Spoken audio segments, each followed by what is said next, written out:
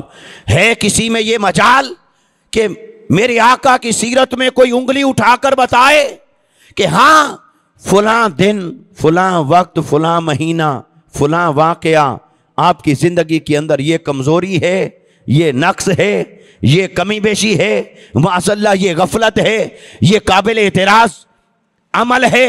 تو آقا علیہ السلام نے اپنی سیرت کو پیش فرمایا، فرمایا آؤ دیکھو، میں نے یتیمی کی حالت میں اپنی زندگی کا آغاز کیا، اپنی زندگی کی ابتدا کی، اور اس معاشرے میں ابتدا کی جس معاشرے کے اندر شرک کا دور دورہ تھا، ظلم کا دور دورہ تھا، برائی اور بے حیائی کا دور دورہ تھا۔ اس معاشرے میں نے اپنی سیرت کی ابتدا کی۔ آؤ میری سیرت کو دیکھ کر بتاؤ کوئی اعتراض ہے، کوئی قابل اعتراض بات ہے، کوئی قابل اعتراض نکتہ ہے؟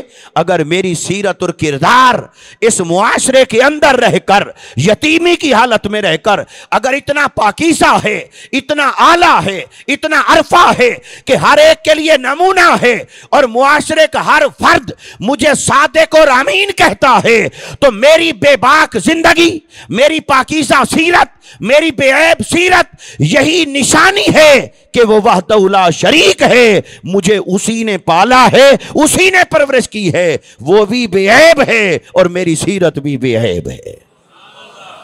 تو آقا علیہ السلام نے اس معاشرے اور ماحول میں اپنی سیرت کو لوگوں کے سامنے ایک دلیل کے طور پر پیش فرمایا۔ اور پھر قرآن کی ایک اور آیت کی طرف آپ کی توجہ دلاؤں۔ قرآن نے آقا علیہ السلام کو فرمایا امی، کہ وہ ذات جس نے رسول کو بھیجا، النبی الامی، وہ رسول جو امی ہے، اور امی کا جو لغت میں جو عام معنی ہے، عام عرف میں جو معنی ہے، مرادی معنی، اس کا معنی ہوتا ہے جو پڑھا لکھا نہ ہو، ان پڑھ۔ لیکن ان پڑھ اس کا لغوی معنی نہیں، اس کا اصل معنی نہیں۔ اصل معنی یہ ہے کہ جو جس حالت پہ پیدا ہوا اسی حالت پہ برقرار ہو، اس کو کہتے ہیں امی۔ اسی سے لفظ ہے ام کہتے ہیں ماں کو۔ ماں اولاد کے لیے اصل ہے، ماں اولاد کے لیے اصل کا درجہ رکھتی ہے، اس لیے اسے امن کہتے ہیں۔ ماں تو جو کسی شے کی جڑ ہو، جو بنیاد ہو، جو اصل ہو، اسے کہتے ہیں ام۔ اور اللہ تعالیٰ نے فرمایا کہ میں نے تم میں وہ رسول بھیجا ہے جو امی ہے۔ اور امی کا معنی یہ ہے کہ جو اپنی اصل پر قائم ہے، یعنی جس حالت پر وہ ماں کے پیٹ سے تشریف لائے، جس حال پر اور جس حالت پر وہ ماں کے پیٹ سے تشریف فرما ہوئے، اسی حالت پر قائم رہے، اسی حال پر قائم رہے۔ تو اس کا ایک معنی تو یہ ہے کہ ماں کے پیٹ سے کوئی ڈگریاں لے کر نہیں آتا، کوئی پڑھ لکھ کر نہیں آتا، وہ تو دنیا میں آتا ہے، بچہ پیدا ہوا، پھر آپ نے کسی سکول میں، کسی مکتب میں، کسی ادارے میں انہیں داخل کیا، داخل کروانے کے بعد انہوں نے کچھ سیکھا، کچھ پڑھا، کچھ کتابیں، کچھ استاذ، پڑھ لکھ کر اس نے کچھ جانا، جان کر پھر اس نے اپنے آپ کو سنوارا، اور اس نے یہ جانا کہ حق کیا ہے اور باطل کیا ہے، صحیح کیا ہے اور غلط کیا ہے، نیکی کیا ہے اور برائی کیا ہے۔ تو وہ جو جانتا ہے کچھ پڑھ لینے کے بعد، کسی استاذ سے سیکھ لینے کے بعد، اس لیے اسے کہتے ہیں کہ وہ پڑھا لکھا ہے۔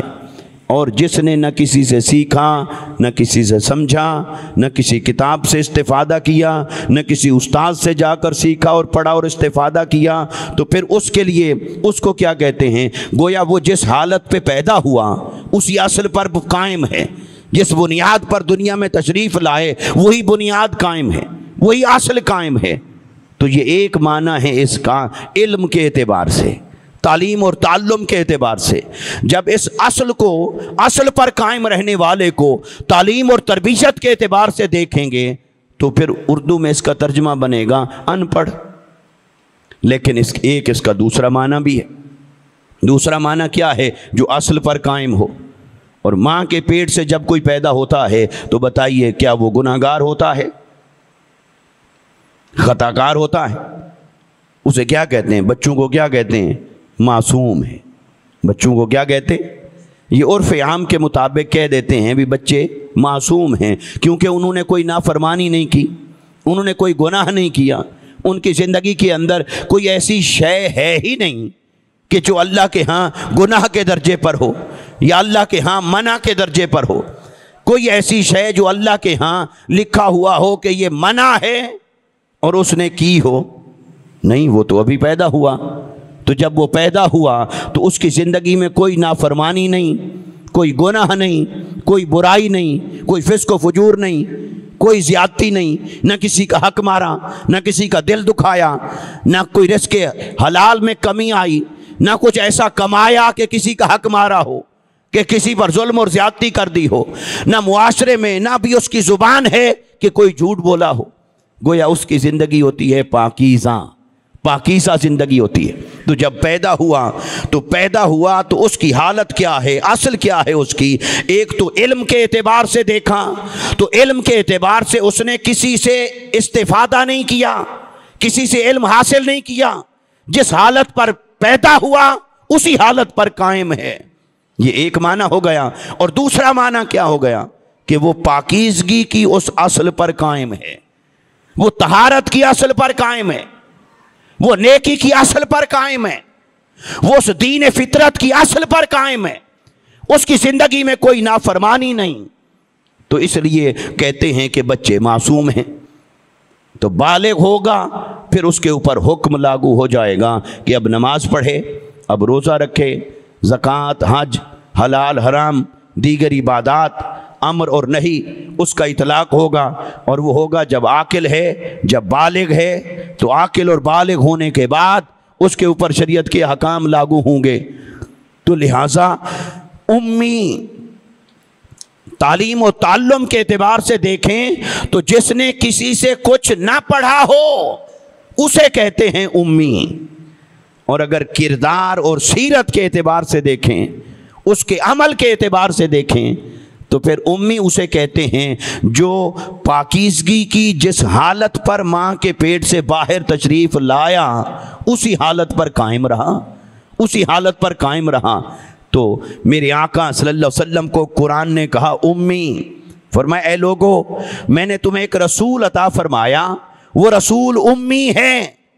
تو لوگ معاذ اللہ غلط فہمی کا شکار ہو گئے اور اس سے یہ سمجھ بیٹھے کہ معاذ اللہ ان پڑھ، یہ ترجمہ کرنے لگ گئے۔ بھئی آپ اوروں کو ان پڑھ کہہ سکتے ہیں پر یہ لفظ حضور کی شان میں استعمال کرنا جائز نہیں ہے۔ ہاں حضور کو کہیں کہ جنہوں نے دنیا میں آ کر کسی سے کچھ نہیں پڑھا وہ ہیں امی، اور دنیا میں آ کر کسی سے کچھ نہیں پڑھا وہ امی ہیں۔ جی آقا علیہ الصلوۃ والسلام کی شان ہے کہ اللہ نے آپ کو امی کا درجہ عطا فرمایا، تو اس لیے تو اس اعتبار سے امی ہوئے۔ تو آپ کے لیے یہ ترجمہ نہیں کیا جا سکتا معاذ اللہ کہ ان پڑھ، تو اس میں تو بے ادبی ہے، اس میں تو ایسی بے باکی ہے کہ اس کا معنی کسی بھی اعتبار سے یہ آقا علیہ السلام کی شایان شان نہیں۔ تو ہاں البتہ یہ ترجمہ کیا جا سکتا ہے کہ جس نے دنیا میں آ کر کسی سے کچھ نہیں پڑھا وہ شان ہے مصطفیٰ کی۔ اور میرے آقا صلی اللہ علیہ وسلم نے دنیا میں آنے کے بعد، تشریف لانے کے بعد کسی سے کچھ نہیں پڑھا، آپ اپنی اصل پر قائم ہیں، اس لیے کہ کوئی اور آپ کو پڑھا کیسے سکتا تھا؟